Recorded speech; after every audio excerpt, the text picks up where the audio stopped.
Okay, I'll go ahead and get started then. So let me go ahead and share my screen. Just to introduce myself, my name is Andrew Tessmer. I serve as a therapist here at ENEFITS Counseling Group, and I specialize in working with career concerns, ADHD, anxiety, depression, and one of my favorite specializations is working with the LGBTQ population. And so today's Focus on Wellness presentation is really focused on how you can go ahead and be a supportive and good ally. And so I've structured the training today to really kind of go over some key definitions and terminology that's good for allies to know, challenges within the LGBTQ population that it's important for allies to be aware of, and then also techniques and strategies on how you can be a good ally. We will be recording this presentation and I will be going ahead and answering questions towards the end. And so if there are any questions along the way, please don't go ahead and just kind of shout them out and unmute yourself. Please write them in the chat box and I'll be able to go ahead and address those towards the end. The presentation should take me about 45 minutes or so to finish. And then at the end, we'll be able to kind of wrap up with some questions. So do go ahead and please add those questions in as you go ahead and have them in the chat box. Okay, let me go ahead and get my presentation ready and we will go ahead and start.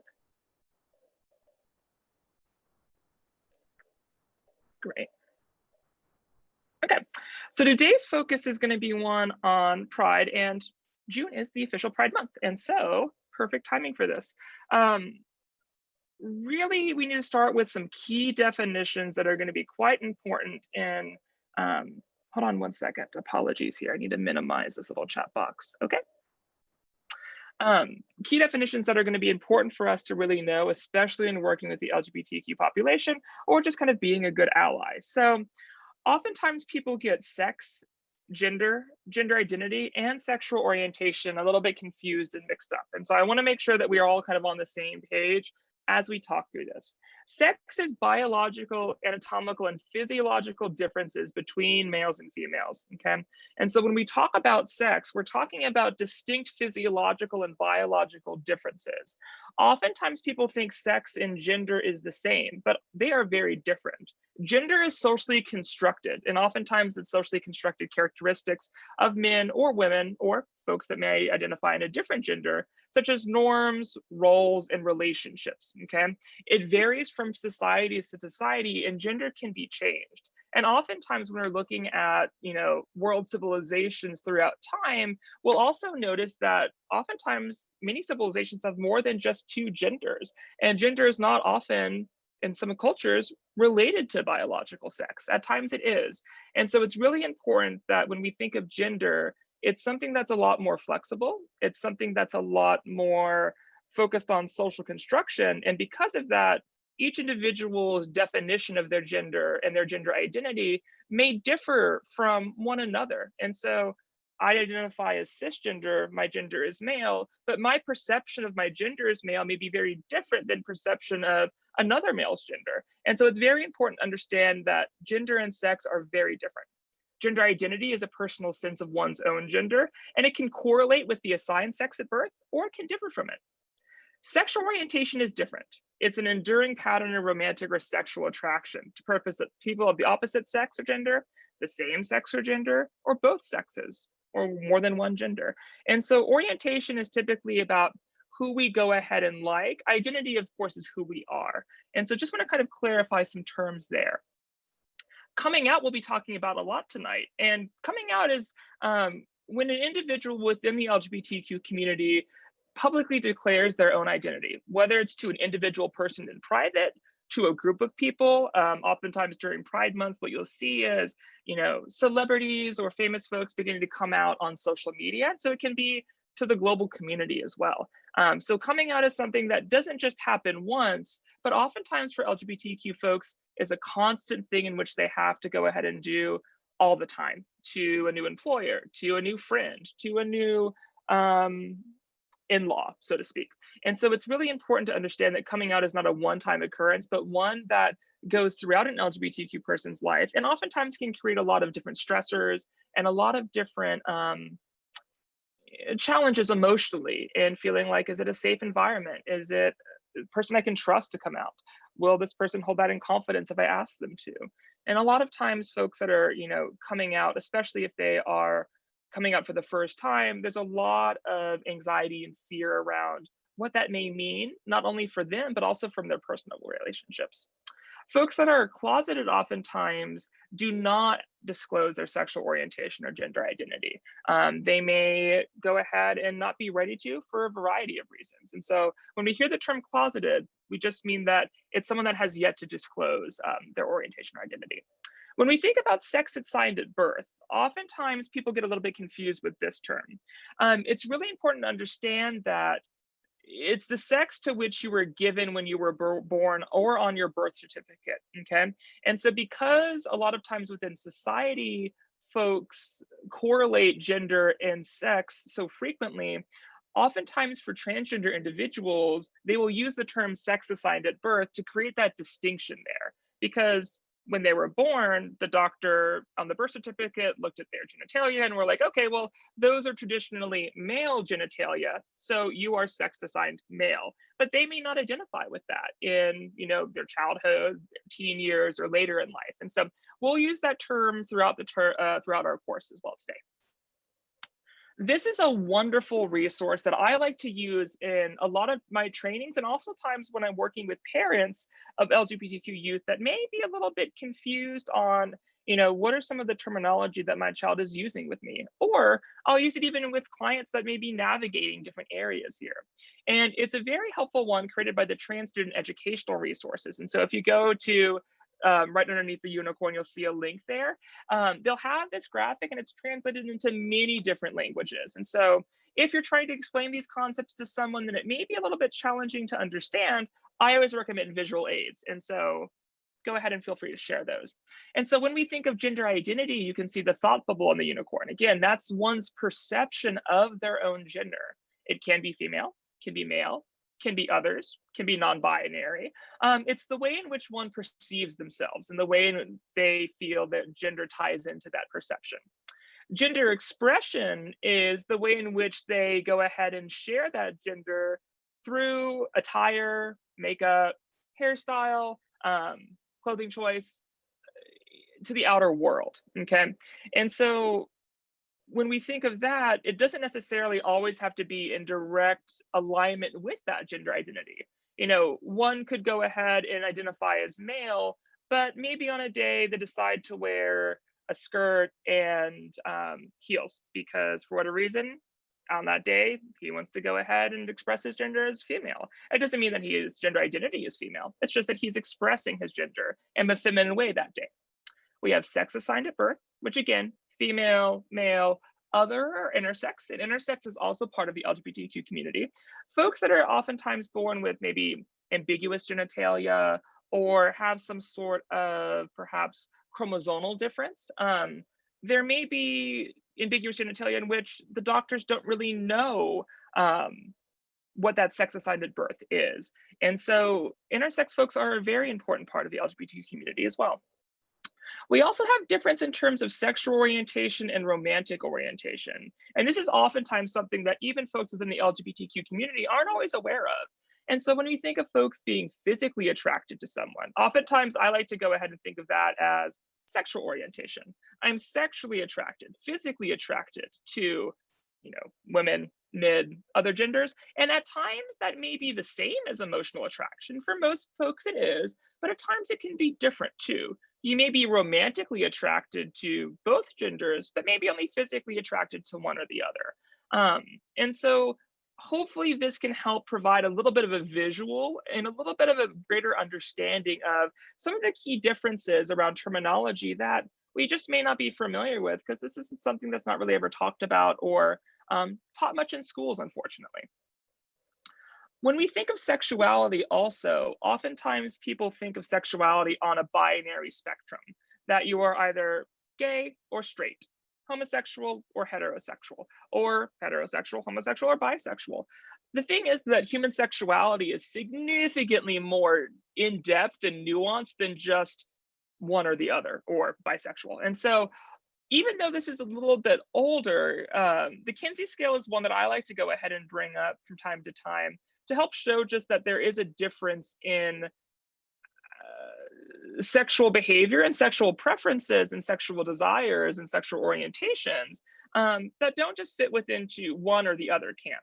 And oftentimes, people are going to be much more towards that middle, or to maybe even the ones or the fives, than the zeros and the sixes. And so it's really important to go ahead and kind of have a little bit broader view of sexuality.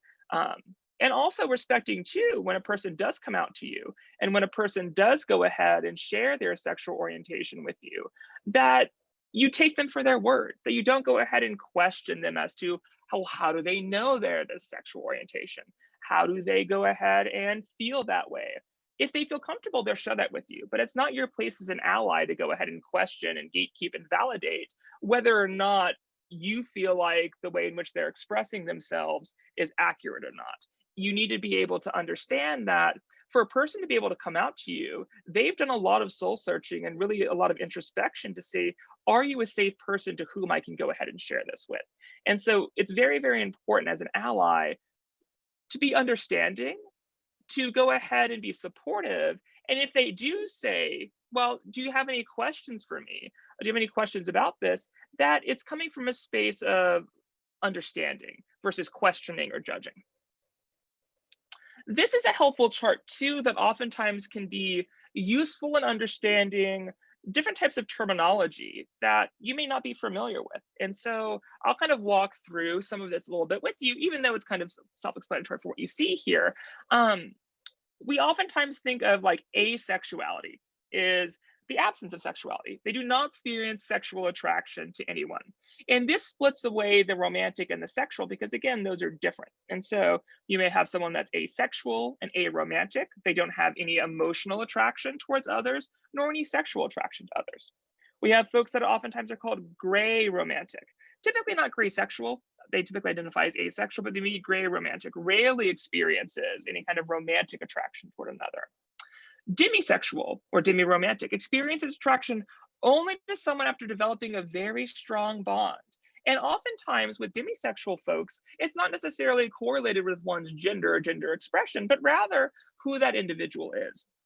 We have heterosexual folks that, experience attraction towards other genders than their own. Homosexuals experience taking same gender as their own. Bi, again, towards typically the same gender as one other gender than their own. And then we hear the term pansexuality. And oftentimes pansexual folks or panromantic folks, it's similar to bisexuality in some respects, but it's a little bit more inclusive in terms of language, because they're attracting to all genders, or they're attracted to anyone regardless of their gender. And so oftentimes some people will use pan and bisexual interchangeably, but pansexual typically is a little bit more inclusive, and also is, again, focused a little bit more on folks that may experience gender outside of that binary a little bit more. Polyromantic and polysexual is one that, some people still use, but it's kind of fallen out of favor a little bit. It's experiences towards multiple, but not necessarily all genders, okay?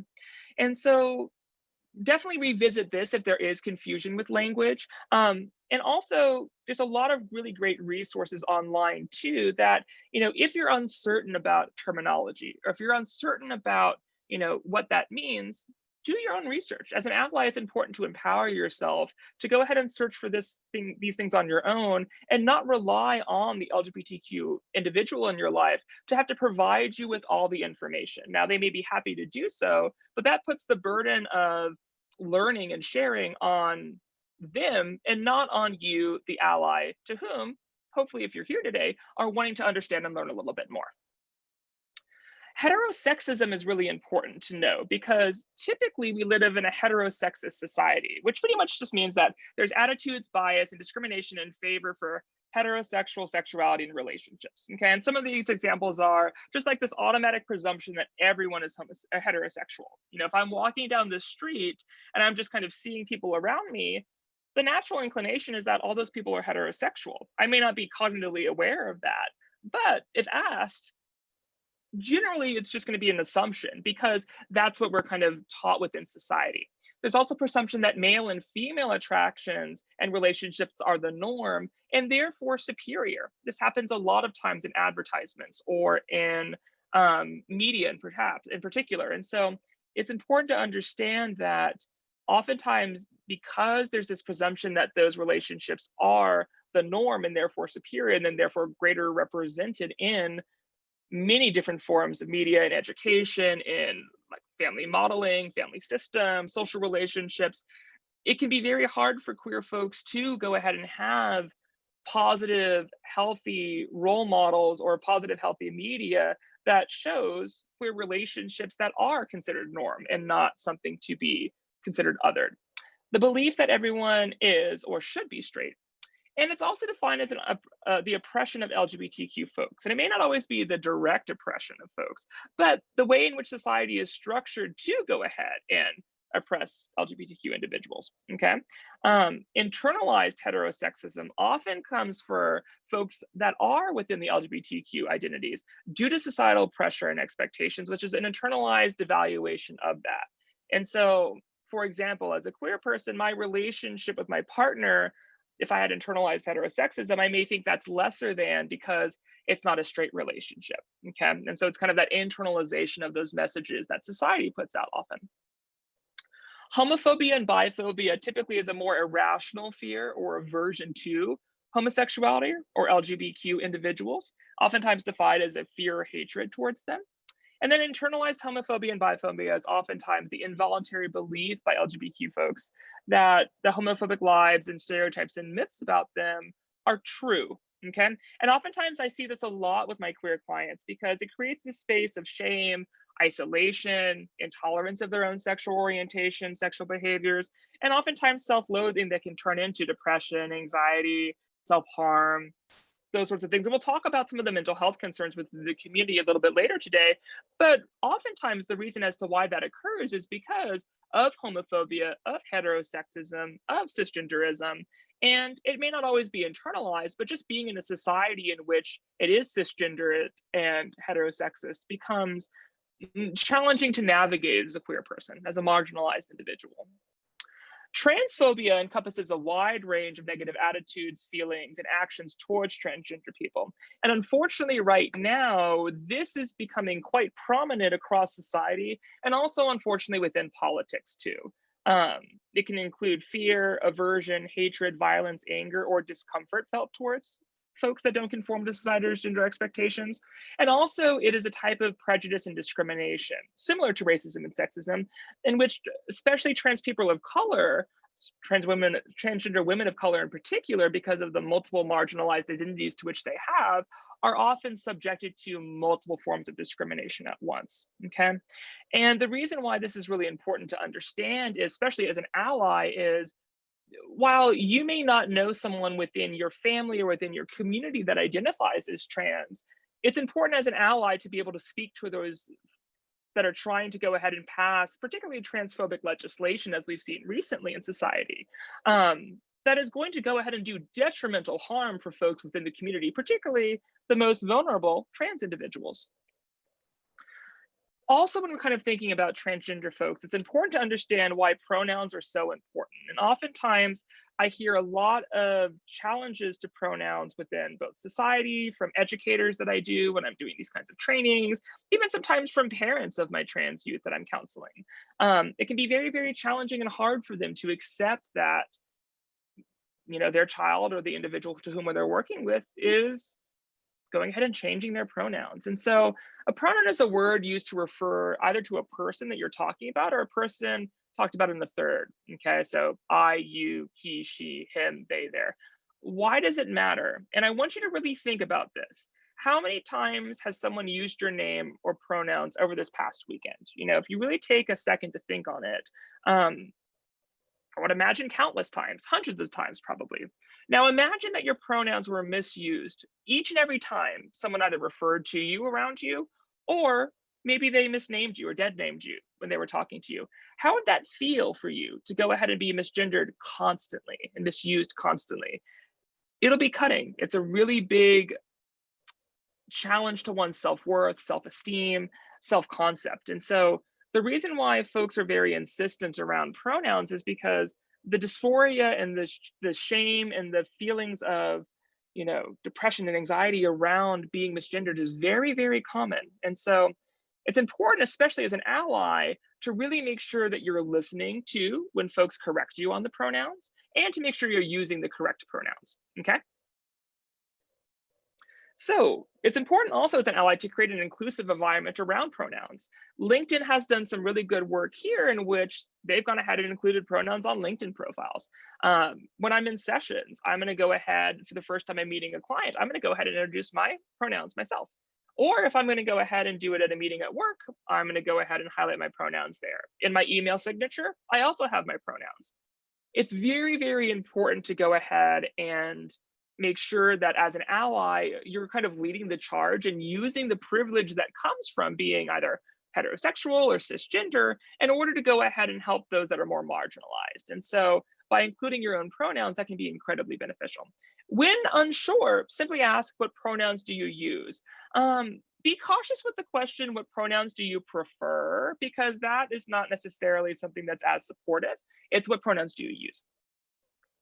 Always use pronouns unless asked not to. You know, if someone's coming out to you, but they've maybe not come out to their family or their friends, you may want to understand kind of who they're out to already and when you can and can't use the pronouns to which they've gone ahead and used for you.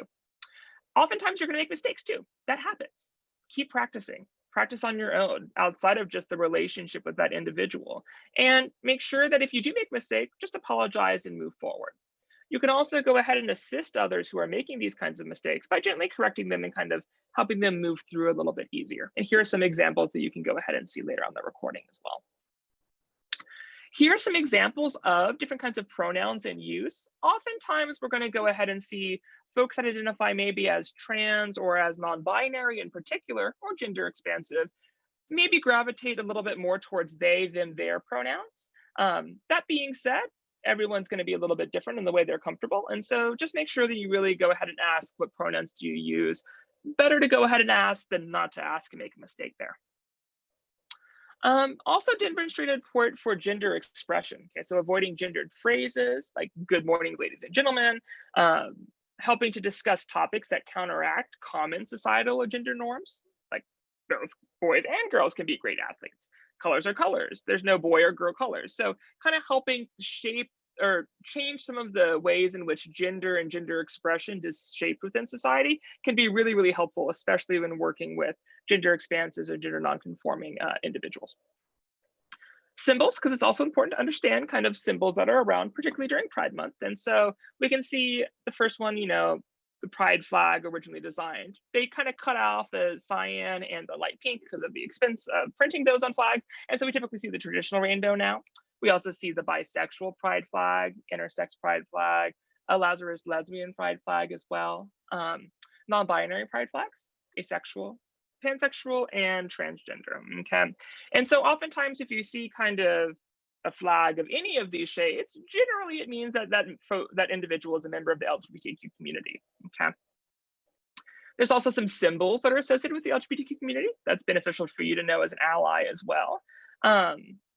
Again, oftentimes the pink triangle is going to be used for gays in general, but it's been kind of adopted widely by the LGBTQ community. And that one's really an important one because it was used by Nazis to identify homosexual men in concentration camps.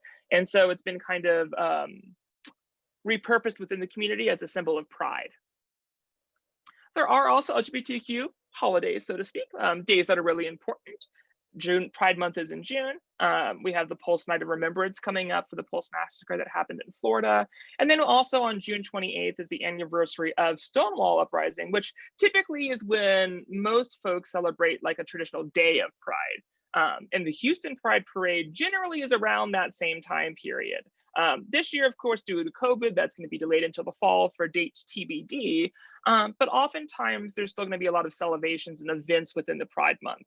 To just go ahead and share awareness and create a space for community. The Stonewall Uprising marked its 50th anniversary back in 2019, a very, very important day. Oftentimes people credit that as the beginning of the gay liberation movement and the gay pride movement. There were, of course, actions done before that to go ahead and resist police brutality against LGBTQ individuals, particularly trans women of color, in many different spaces like in San Francisco and others. But Stonewall tends to be the one in which is most well known, and one in which really did kind of start that more concrete LGBTQ pride and liberation movement. Jumping a little bit to youth concerns, it's important to understand that compared to their non-LGBTQ peers, LGBTQ youth report much lower levels of happiness, a higher incidence of drug and alcohol use, and also less connection to adult support during their personal problems, okay?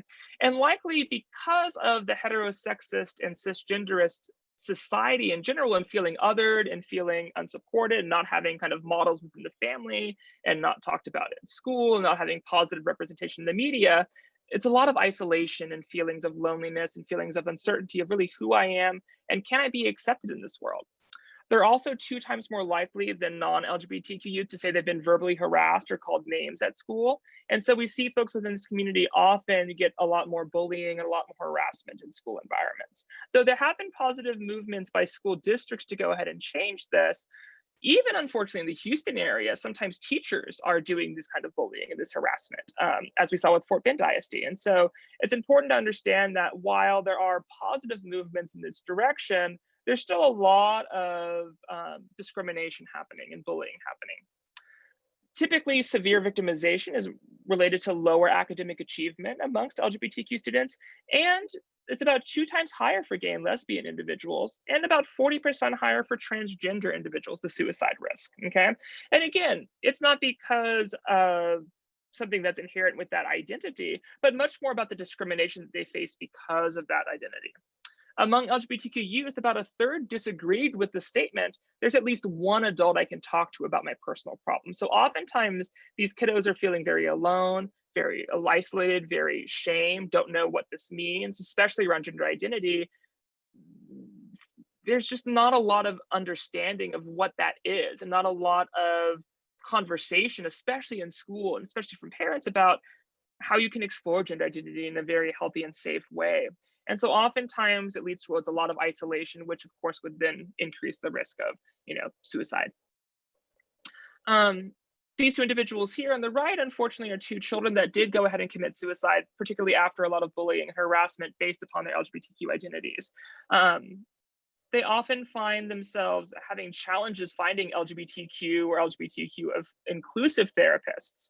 And so even on the mental health side, if you're in a rural area or if you're in an area that does not have access to a lot of, good therapists in this space, it can be very, very challenging to find someone who you feel like you can really open up with, be vulnerable, and can understand your experience. And as someone that is an LGBTQ affirming therapist and part of the community myself, I have many clients from across the state that are in very, very rural regions in which there literally is no therapists within like 80 miles of them that are LGBTQ knowledgeable. And so it's very important to understand that there's a lot of barriers to access because there's not a lot of folks in the community that are able to access resources as easily as those of us that may be a little bit more in the urban area, like the center of Houston. Typically about 2 times as likely to have mental health concerns as compared to heterosexual individuals, higher rates of suicide ideation attempts. LGB high school students are about 5 times as likely to attempt suicide compared to their heterosexual peers. And about 48% of trans adults have considered suicide in the past year, compared to 4% of the population. And so that's a pretty staggering statistic when you really think about it. So about half of transgender adults versus 4% of the general population. And so it really makes you as an ally hopefully question, what are some things that are going on in society that's making trans adults and specifically feel so isolated and feel so discriminated against? And when you really do think of that, you can see a lot of things structurally within our society that create a lot of barriers to acceptance and for one to go ahead and feel like they can go ahead and be their authentic selves. Oftentimes there's a lot of family concerns too around rejections. And so for LGBTQ adolescents or children or even adults, I work with folks that are maybe in their 60s and their 70s, and their parents, they never came out to them because they never felt safe. They were fear of that rejection. Parents made homophobic comments in the past that they just didn't feel like they could go ahead and open themselves up. And so it's really important, especially if you are either have an LGBTQ child or maybe a family friend is LGBTQ and they have a youth, it's important to understand that those that face parental rejection in their teens or in their childhood are significantly more likely to have a lot of challenges, especially around suicidal ideation, depression, and drug use. And rejection of LGBTQ teens leads to a lot of homelessness. And so you see this statistics of 43% there. Out of the homeless teen population entirety, 43% identify as LGBTQ.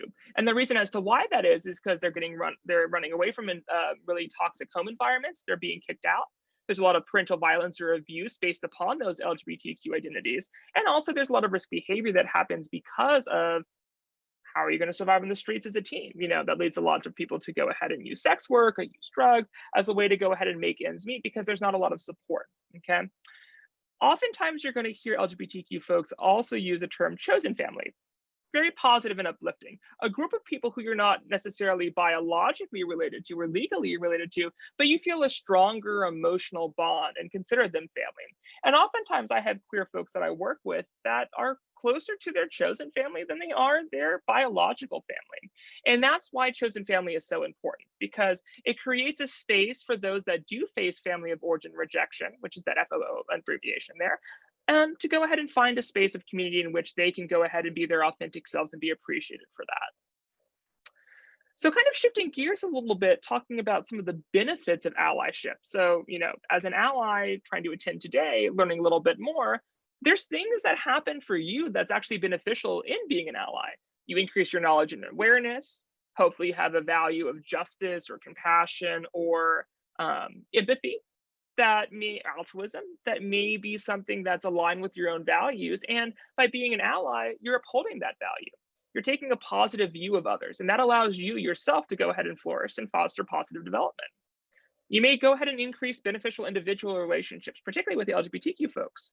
Have a greater sense of community belonging. Enjoy the process of educating others. Being a role model, particularly if you're maybe the only one in your social circle or in your friend group that, you know, is someone that is supportive of the LGBTQ community, you can be a leader to go ahead and make positive change, not only within yourself, but within the world around you and the community around you. You also get to go ahead and use your social privilege. And so again, as someone that may identify as straight or may identify as cisgender, it can be very, very beneficial for you to be able to use that privilege and use that platform that you have to be able to speak out and take a stand for something that's around your values. So I want to kind of jump into a little bit about qualities of being an ally, because out of anything in this presentation today, this is the thing I would hope that you're taking away the most, which is to be an ally, you really need to develop an understanding of sexual orientation, heterosexism, and the challenges facing LGBTQ people. Also have a good understanding of gender identity and gender expression and are comfortable with your own. Oftentimes, if you're straight or cisgender, you may not have ever had the opportunity to really take a step back and explore, well, how did I know I was straight? When did I find out I was straight? What was the first time that I had sexual attraction to someone of the opposite gender as me? When did I really become comfortable in my gender identity? How did I get a sense of my own maleness or femaleness? And when did that happen? You know, oftentimes because it's the norm, it's just something that we never really actively think about. And so as an ally, it's very important for you to ask yourself those sorts of questions.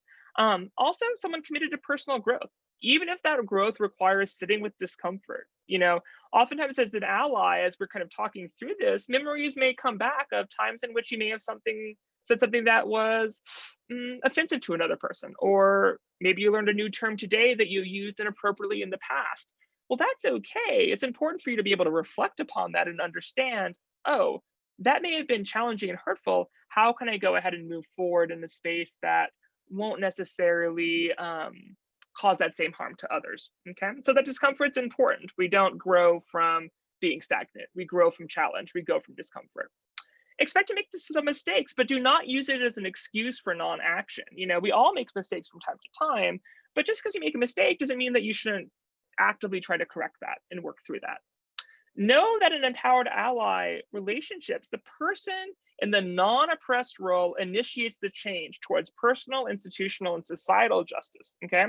And so if you're thinking of someone that's like triple marginalized, a trans woman of color, they do not have the same privilege as a white, straight male ally. And so it should be the allies' job to go ahead and really take that role to change society, to change the institution, because they have more privilege and more power to be able to do so. Are aware that the coming out process and realize it's not a one-time event. It's a unique process that brings a lot of challenges, and oftentimes the challenges are minimized and not understood. Oh, well, you came out once, it must be easy for you now. Why would that be the case? Everyone's different. Coming out at work may be very different than coming out to family and friends. And so oftentimes those minimizations become, very, very hard for that individual. So as an ally, recognizing that and being able to validate those concerns is very important. Understand that LGBTQ people receive the exact same messages about homosexual and bisexuality as everyone else. And therefore, oftentimes we'll have to deal with some internalized homophobia and internalized heterosexism from time to time in their lives. Same thing, understand that transgender, gender nonconforming people receive the same messages about being cisgender that everyone else, and thus have to deal with internalized transphobia and cisgenderism. Sorry, that's a typo there. So transphobia and cisgenderism. And it's also important to recognize the risks of coming out and the challenge to that internal oppression, okay, and to challenge that within society. If you're really thinking about a lot of the anti-LGBTQ, and particularly the trans legislation that's happened this legislative cycle, particularly in Texas, what would it be like for a trans youth to go ahead and see an entire legislative body spending a lot of time and money and resources to ban them from participating in sports? What would that feel like for you as a child? It's hard to go ahead and imagine adults in society and that you've elected as governors and senators and representatives to go ahead and really create laws that are directly targeting you for wanting to go ahead and play a sport. It's also important for allies to understand basic information about AIDS and HIV, specifically to address misinformation, because even though HIV and AIDS is something that is not just within the LGBT community, but affects all of us within the world, oftentimes there's a lot of misinformation and myths within the LGBTQ population. And so it's important to recognize that I need to do some research, I need to do a better understanding of this, and I need to go ahead and challenge those sorts of misinformation and myths whenever I'm presented with them, okay? And I also promote a sense of community with that LGBTQ people and teaches the importance of outreach and others. And oftentimes as an ally, we want to be able to go ahead and be active in that. I oftentimes think of allyship as a verb because it's something that we need to be very active on. And so you can see here, parents back, from the 50s and the 60s, really going ahead and supporting their LGBTQ children at a time in society in which that was really uncommon. And so we can see qualities of allyship throughout history, which is very, very important. I like this little graphic. It's quite nice. It's a little bit of a little quick reminder of how to be a good LGBTQ ally. Learn about the issues, encourage friends and families to be allies, be visible, take care of people in your life who need that support, and let people within that community speak for themselves, but also help use your privilege and your influence to spread that message, make that message a little bit louder. So I want to cover some resources as well, because it's important as an ally to know what are some resources out there, either for yourself as an ally or just for folks that may need some resources. PFLAG is a wonderful, wonderful organization, and they have chapters all across the country. They have several chapters in Texas and a big one in Houston. So uniting people who are lesbian, gay, bisexual, transgender, and queer with families, friends, and allies. It's committed to advocating equality through its mission of support, education, and advocacy. And so as an ally, you may feel very isolated. Maybe I don't know any other allies in my community.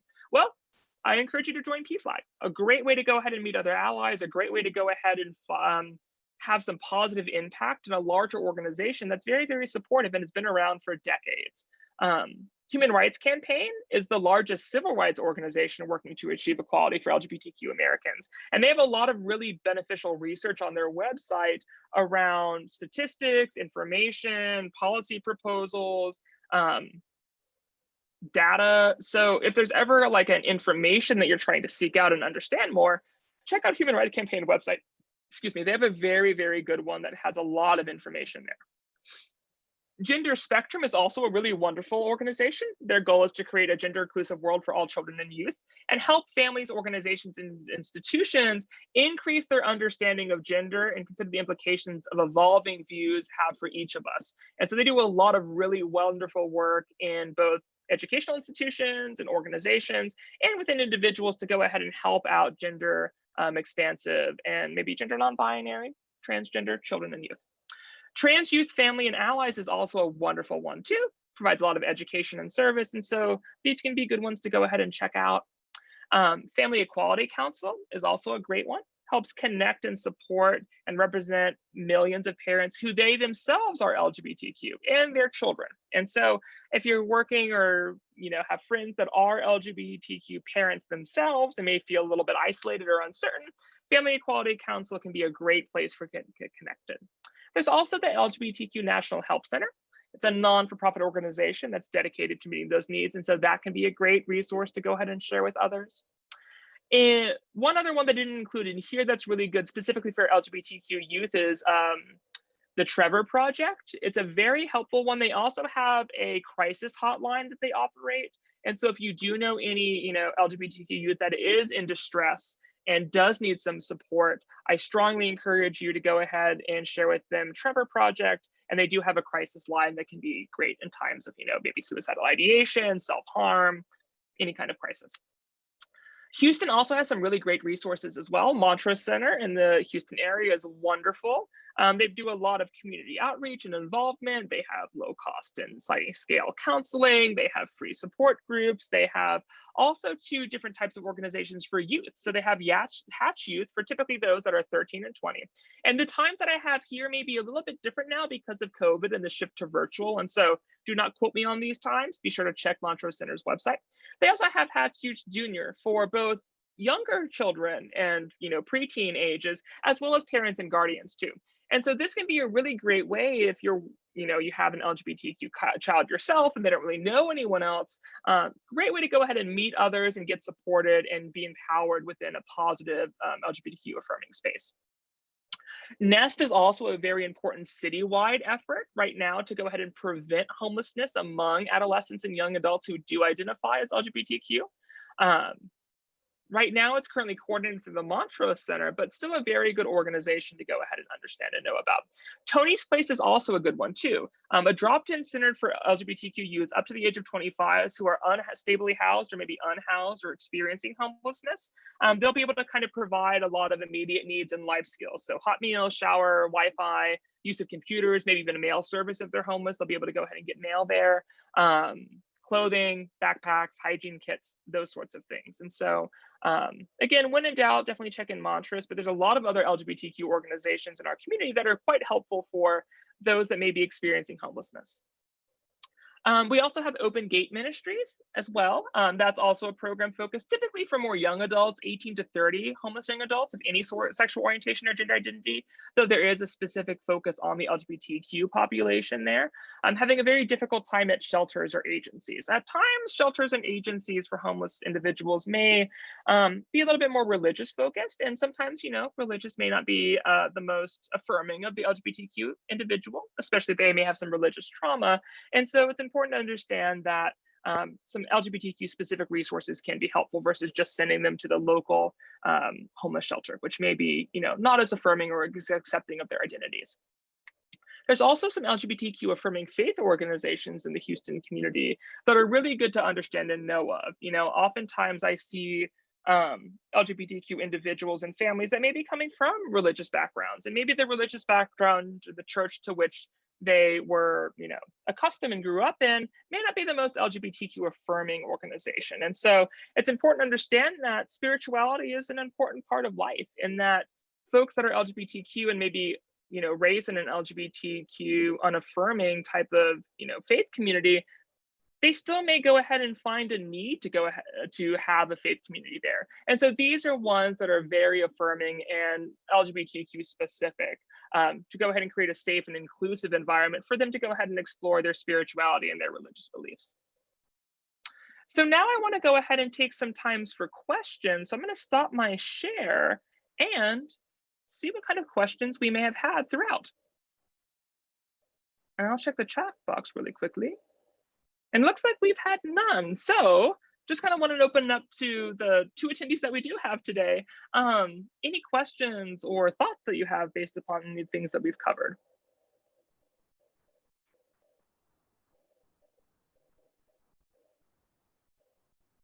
And you can definitely unmute yourself now and mention that. Thank you, Nicole. I'm glad it was informative. I know it's a lot of information to cover, and in an hour, I'm barely scratching the surface, but hopefully that's something that can be, helpful to kind of think through.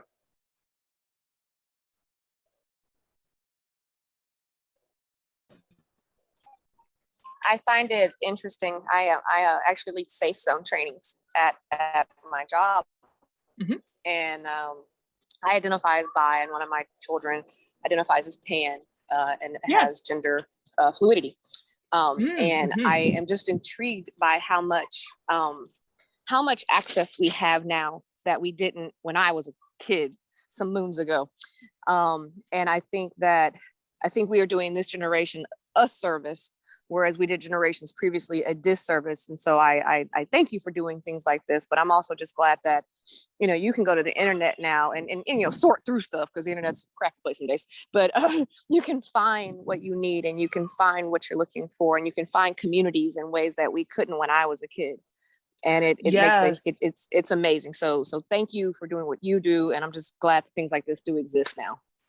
Yes, especially when we're thinking about community, especially for LGBTQ youth. I mentioned Trevor Project, and they actually have like I'm thinking Facebook, because that's just what's coming to mind, but they have like a social networking community for specifically LGBTQ youth called, I think, Trevor Space. And I've had a lot of my LGBTQ youth clients that are maybe a little bit more in isolated geographic regions that have found a great sense of community there as well.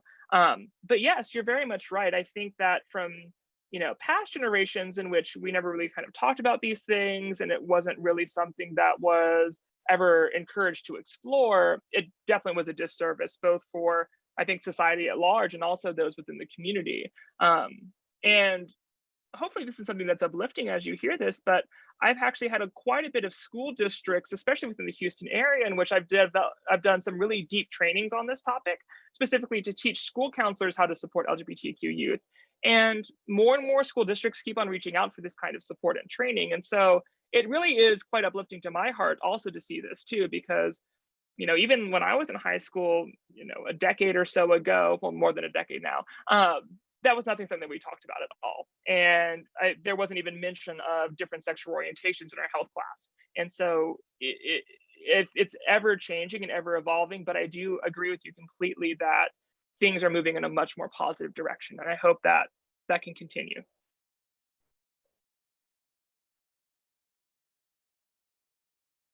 Any other questions that we may have? Agreed. Thank you so much for your time tonight.